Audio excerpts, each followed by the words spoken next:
Good afternoon, everyone. My name is Brad Cole. I am the Executive Director of Canine First Responders. We are a crisis intervention and support agency that utilizes dogs as a crisis intervention tool for those in need decompress and be able to calm down after a tragic incident. To my right are various members of our team, which we'll meet in a little bit. Volunteer nonprofit organization, and this is our second year of the Heroes Cup, and we're very, very happy to be here once again. Afterwards, you're welcome to take pictures and come meet our various dogs and get selfies taken with them. Some dogs like selfies more than others. Others just want to sit down and look pretty, but I won't say which dogs those are. To my right is Michelle with Pipsqueak. Hi, I'm Michelle. This is Pipsqueak, and we're from Maryland. I'm Jennifer. This is Benjamin Franklin. We're from Lunenburg, Massachusetts. Hi, I'm Bob. I'm operational support today. My dog is not quite ready to come in yet. Hi, I'm Jen. This is Gizmo, and we're from Hartford, Connecticut. Hi, I'm George, and this is Teddy.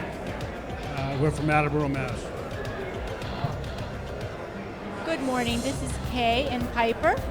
We're Team Piper together. We're from Massachusetts, and we are so pleased that you're sharing your time with us today. Hi, I'm Sherry, and this is Lily, and we're from Seymour, Connecticut. Hello, I'm Reggie, and this is Willow, and we're from Marshfield, Massachusetts. Hi, I'm Amy. I work in operations, and I'm from Brantford, Connecticut. Thank you. All right. So let's talk about some of the great work that these dogs have done. Can you tell us about a recent opportunity where these dogs had to help people? I'll tell you one. We were at Kevin Miller's funeral and wake. He was the lieutenant, the state trooper that died in a snowstorm on the highway. So we went as a team, and we went to the funeral and the wake as a support. And what type of training do these dogs go through to prepare for this type of event? We went through a whole bunch of different kinds. We went through FEMA. We went through different trainings. We had a whole list of things we had to go through. So it was a lot. Now, I couldn't hear Brad talking about it originally, but what about the dogs themselves? What type of training process do the dogs go through? Okay, maybe I'll turn that over to Brad because he's really good at telling The training process for the dogs is twofold. One, they're already generally serving therapy dogs in hospitals, schools, and other areas.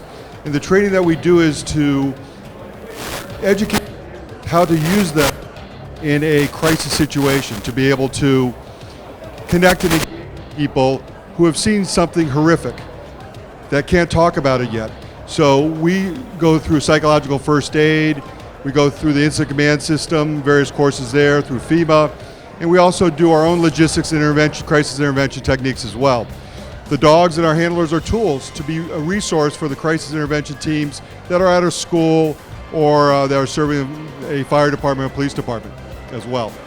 Now, when things happen, like a tragedy, like we have school shootings and different things like that, are you activated, or do people seek you out? Do you on your own go to these places and help these individuals? We are only deployed by invitation only because we never want to self-deploy, and we serve those who invite us in.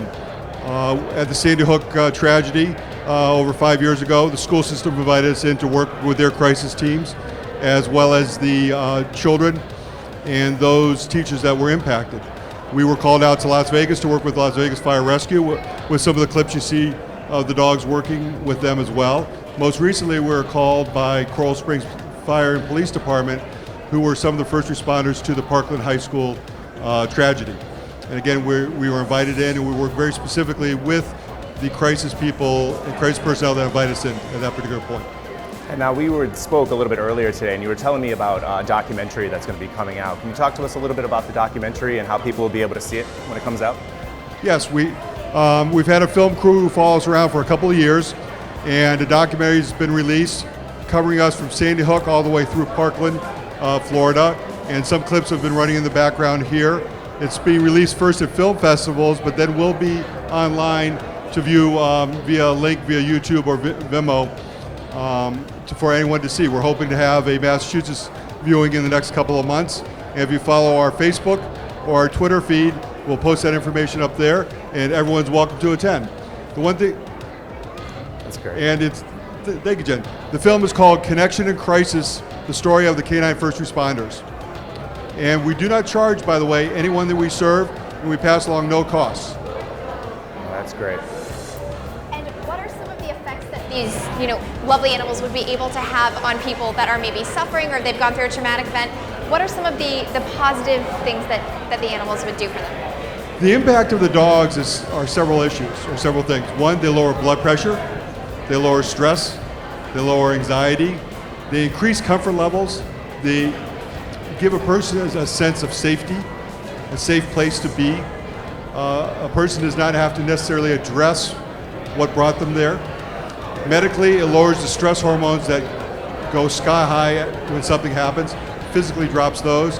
All those things help a person's personal resilience become stronger, and in the long run, we hope to prevent change from occurring.